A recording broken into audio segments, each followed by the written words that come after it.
Romeine 10 vers 8 tot 15.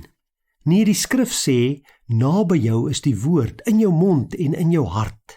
En hierdie woord is die boodskap van die geloof en dit is wat ons verkondig. As jy met jou mond bely dat Jesus die Here is en met jou hart glo dat God hom uit die dood uit opgewek het, sal jy gered word.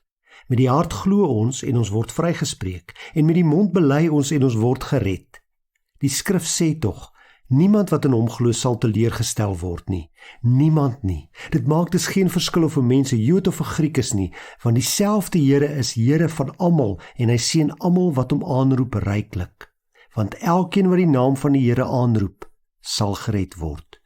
Maar hoe kan 'n mens hom aanroep as jy nie in hom glo nie? En hoe kan jy in hom glo as jy nie van hom gehoor het nie? En hoe kan jy van hom hoor sonder iemand wat preek?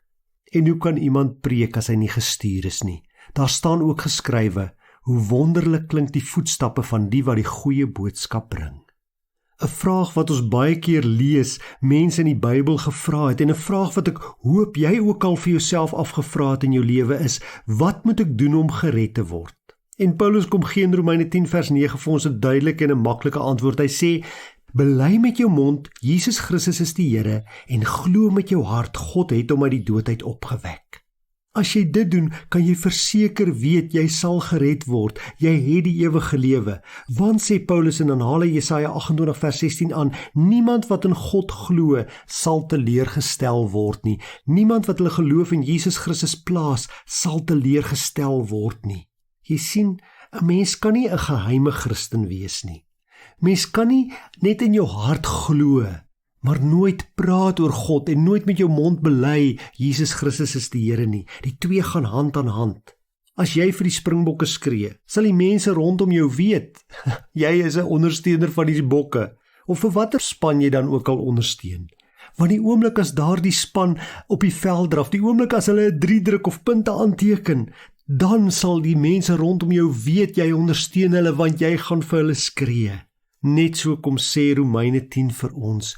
Ons moet met ons harte glo, maar ons moet ook met ons monde bely. Ons kan nie stil bly nie. Geheime Christene bestaan nie. Dit werk nie so nie. Jy moet ook met jou mond sê dat jy glo. Nie net glo, Jesus Christus is 'n goeie mens of ons kan baie van hom leer nie.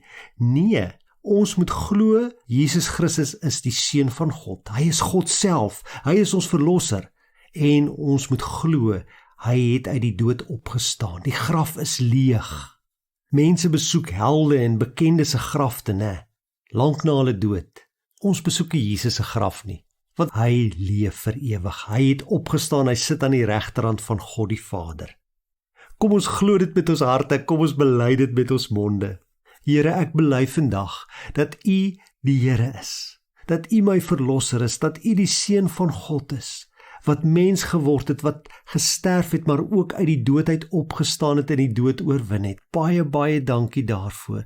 En dankie dat ek weet, omdat ek in U glo, is ek gered. Is ek U kind, het ek die ewige lewe. Ek loof U daarvoor in Jesus naam. Amen.